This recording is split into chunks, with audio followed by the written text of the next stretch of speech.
Dear friends, welcome back to my channel English Mentor. This is part number 4 of a newly initiated grammar series named English Common Errors.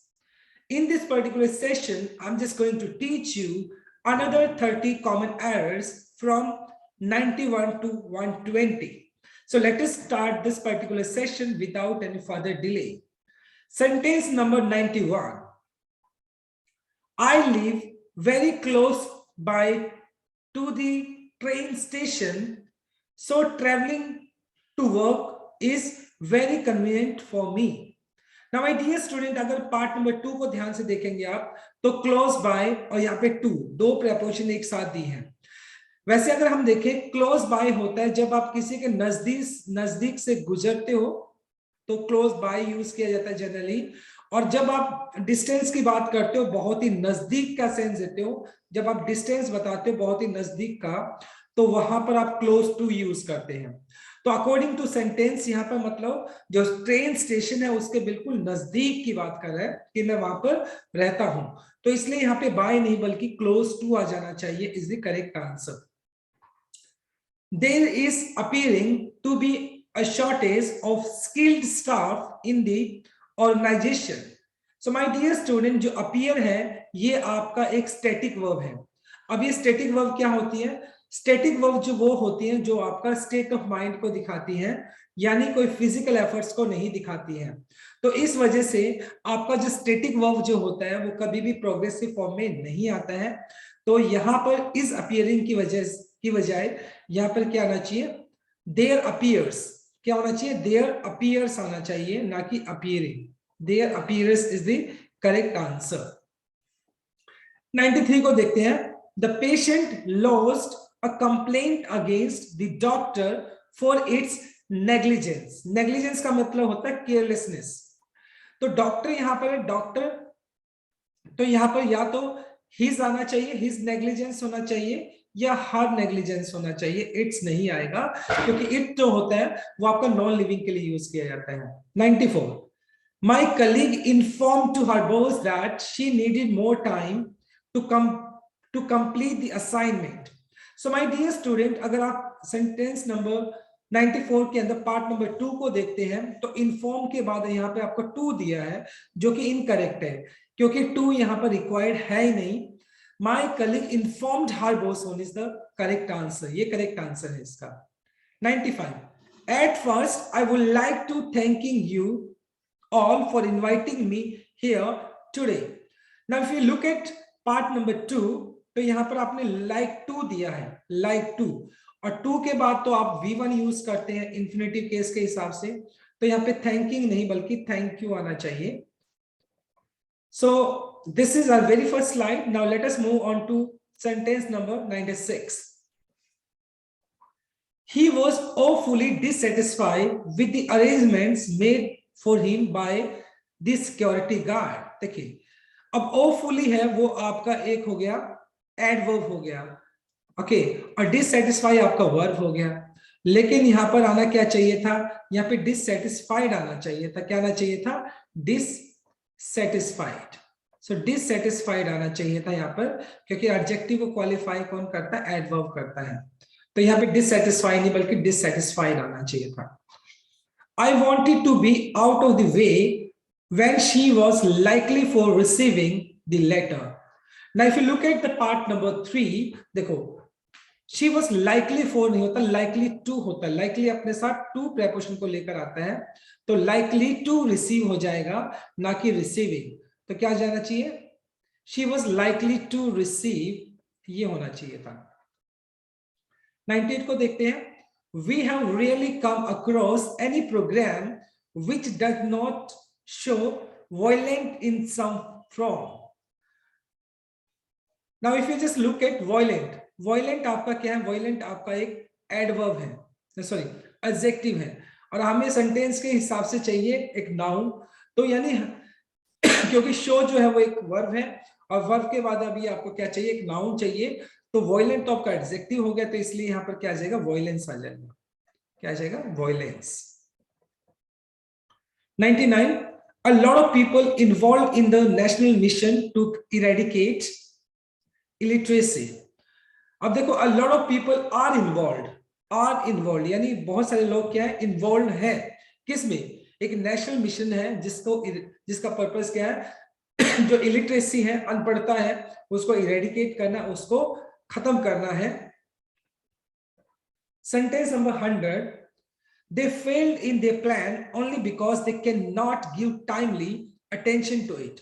Now, if you look at the sentence, तो यहाँ पर आपने V2 लिखा है और बाद में यहाँ पे आपने can यूज किया है. तो सेंटेंस तो आपका पास्ट का है, तो इसलिए यहाँ पर can नहीं बल्कि could आना चाहिए. तो यहाँ पर could not give timely attention to is the correct answer. Now, let us move on to 101. It is absolutely necessary to participate in any project for social upliftment. देखिए एब्सोल्युटली जो है वो आपका एक एडवर्ब हो गया और एडवर्ब के बाद यहां पर आपको एडजेक्टिव लिखना होगा क्योंकि एडवर्ब को क्वालिफाई कौन करता है, सॉरी एडजेक्टिव को क्वालिफाई कौन करता है, एडवर्ब करता है. 102. We admire your contribution to this project and wishing you fruitful tenure. Tenure का मतलब होता है कार्यकाल. Now, if you just look at the sentence, so we admire, ये आपका present perfect हो गया, sorry, ये आपका present indefinite हो गया. अगर आपका first clause present indefinite के अंदर है, तो बाद वाला clause भी आपका present indefinite में ही आना चाहिए. तो wishing नहीं बल्कि wish आना चाहिए. 103. He always makes it a point to listen to what others say. अगर आपने ध्यान से देखे तो listen जो अपने साथ preposition to लेकर चलता है, लेकिन उसके बाद में जहां पर आर्टिकल द लगा है जो कि आपका सुपरफ्लुअस है, it is more than needed, यहां पर द आर्टिकल नहीं आना चाहिए. Many of us have been undergone the agony of losing someone important to us. देखो have been undergone जो कि आप अगर ध्यान से देखें तो ये एक पैसिव स्ट्रक्चर डाला है जो कि इनकरेक्ट है क्योंकि आप बोलना चाहते हो कि हमें से बहुत लोग इस एग्नी के अंदर, इस दुख दर्द के अंदर से गुजर चुके हैं, राइट. तो बीन यहाँ पर पैसिव स्ट्रक्चर के हिसाब से डाला जो कि इनकरेक्ट है, बल्कि सेंटेंस आपका एक्टिव है तो इसलिए हैव के बाद सीधा थर्ड फॉर्म आ जाएगा, बीन नहीं आएगा. 105 को देखते हैं. Put the work aside, she got up from her seat and marched off without looking at the visitor. देखिए परफेक्ट पार्टिसिपल का एक स्ट्रक्चर होता है, उसमें होता है आपका having plus V3 first close में और बाद में आपका जो क्लोज होता है उसमें subject plus V2 plus object use करते हैं. अब यहाँ पे देखो शी गॉट अप, तो यहाँ पर तो सब्जेक्ट शी गॉट अप मतलब V2 आपने यूज कर लिया, लेकिन फर्स्ट वाला जो क्लोज है उसमें इनकरेक्ट है. तो यहाँ पे होना क्या चाहिए था, पुट की जगह यहाँ पे होना चाहिए था हैविंग पुट. क्या होना चाहिए था, having put the work aside. Having put the work aside is the correct answer. Now let us move on to 106. He made a deliberately attempt to malign his friend and to benefit from it. So deliberately आपका क्या होगा, deliberately आपका एक adverb हो गया और attempt यहाँ पर आपका noun हो गया, लेकिन noun से पहले आप qualify करने के लिए adjective का use करते हैं जो कि आपका deliberately wrong है. तो यहाँ पर क्या होना चाहिए, deliberate होना चाहिए, DELIBRATE, डेलिब्रेट अटेम्प्ट होना चाहिए according to subject verb agreement, और नाउन से पहले एडजेक्टिव क्वालिफाई करता है नाउन को. 107 देखते हैं. Once he was satisfied by himself, he started thinking about what had gone wrong and why it had done so. अब बात तो पर्सन की चल रही है, तो यहाँ पे इट डाला जो कि इनकरेक्ट है, मतलब गलत क्या चला गया और गलत उसने गलत क्यों किया, ऐसा क्यों किया. तो यहां पर होना चाहिए था why had he done so और बाद में क्वेश्चन मार्क आ जाएगा. 108. When there is a lot of work pressure and deadlines to be meeting, I become restless. तो आप सेंटेंस को ध्यान से देखेंगे, पार्ट नंबर 3 को देखेंगे. And deadlines to be meeting नहीं, डेडलाइंस टू बी मेट, यानी जब डेडलाइन को आपको अचीव करना होता है तो यहाँ पे पैसिव स्ट्रक्चर आना चाहिए और बी के बाद आप थर्ड फॉर्म यूज करेंगे. यानी जब काम का प्रेशर होता है, डेडलाइन को अचीव करना होता है, तो मैं रेस्टलेस हो जाता हूं. 109. He doesn't want to get any credit with whatever good he does to others. तो with नहीं यहाँ पर क्या आना चाहिए, for whatever. For whatever good is the correct answer. He said nothing in response, but he clearly understood what was being happened. तो मतलब उसको बिल्कुल उसने कुछ कहा नहीं, लेकिन उसको सब समझ में आ गया कि क्या हो रहा था. तो was being happened नहीं, ये तो पैसिव स्ट्रक्चर डाल दे जो कि इनकरेक्ट है. What was happening is the correct answer. क्या हो रहा था? What was happening. Active sentence दिया जाएगा यहाँ पर आपका. Now let us move on to 111. The tax treaty between India and Switzerland have been amended, and we shall be able to obtain information about any Swiss bank account by next month. Now देखिए, between आपका एक preposition है, preposition से पहले यहाँ पे ये noun दिया है और ये भी एक noun हो गया. And according to rule, preposition से पहले और preposition के बाद जो दो noun दिए होते हैं तो verb जो होते हैं वो according to फर्स्ट नाउन के हिसाब से यूज होती है. तो फर्स्ट नाउन यहाँ पर टैक्स ट्रीटी है जो कि सिंगुलर सब्जेक्ट है और सिंगुलर सब्जेक्ट अपने साथ सिंगुलर वर्ब लेकर चलेगा, तो इसलिए यहाँ पर आपका हैज आना चाहिए, हैज बीन अमेंडेड. 112 को देखते हैं. And investor must be take into account many factors before making any financial decision. यानी कि एक इन्वेस्टर होता है उसको बहुत सारी चीजों का ध्यान रखना होता है कोई भी फाइनेंशियल डिसीजन लेने से पहले. तो मस्ट यहां पर बी जो है वो सुपरफ्लुअस है, बल्कि क्या आना चाहिए, क्योंकि ये एक्टिव सेंटेंस है, मस्ट टेक आएगा इज द करेक्ट आंसर.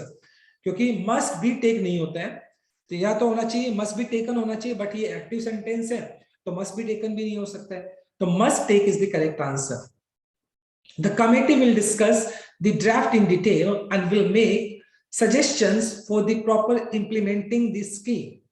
देखिए अब बात करते हैं, इंप्लीमेंटिंग लिखा है जो कि जीरेंड है, बल्कि यहां पर होना क्या चाहिए था, प्रॉपर इंप्लीमेंटेशन होना चाहिए था. इंप्लीमेंटेशन होना चाहिए था, जो कि आपका नाउन आ जाएगा यहां पर. 114. A current account is deposit account which is offered by banks mainly to firms and companies who need banking facilities very frequently. देखिए अब यहां पर बात की गई थी फर्म्स और कंपनीज की. जो हु होता है वो तो लिविंग के लिए यूज किया जाता है, नॉन लिविंग के लिए आप यहाँ पे क्या करेंगे, विच यूज कर लेंगे. Which need is the correct answer. Now let us move on to 115.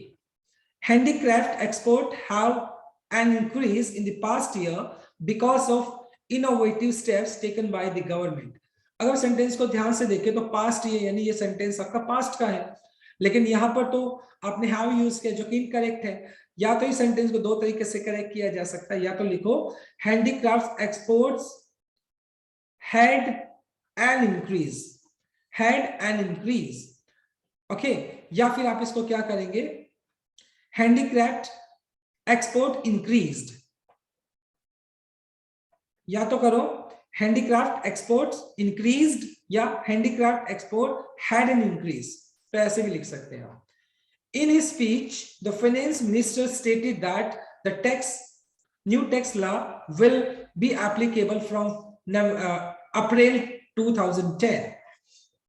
अब सेंटेंस को ध्यान से देखेंगे, फाइनेंस मिनिस्टर स्टेटेड मतलब ये सेंटेंस आपका पास्ट का है, और जब पास्ट का है तो जो आपका बाद वाला जो डायरेक्ट स्पीच हो जाएगा, जो कि आप इनडायरेक्ट स्पीच में चेंज कर रहे हो, तो डायरेक्ट स्पीच से इनडायरेक्ट स्पीच में जब चेंज करते हैं तो आपका विल की जगह पे क्या आ जाएगा, वुड आ जाएगा, क्योंकि आपका फर्स्ट क्लोज पास्ट में है तो will changes into would. Under the scheme banks provide loans to small and medium enterprise at 2% lower market rate. तो लोअर के बाद यहां पर लिखो आप दैट द मार्केट रेट, क्योंकि ये कंपैरिजन दिखा रहा है. तो यहां पर मतलब ऑलरेडी मतलब क्या किया है, जो मार्केट रेट है उससे कम की बात की जा रही है. Lower that the market rate is the correct answer.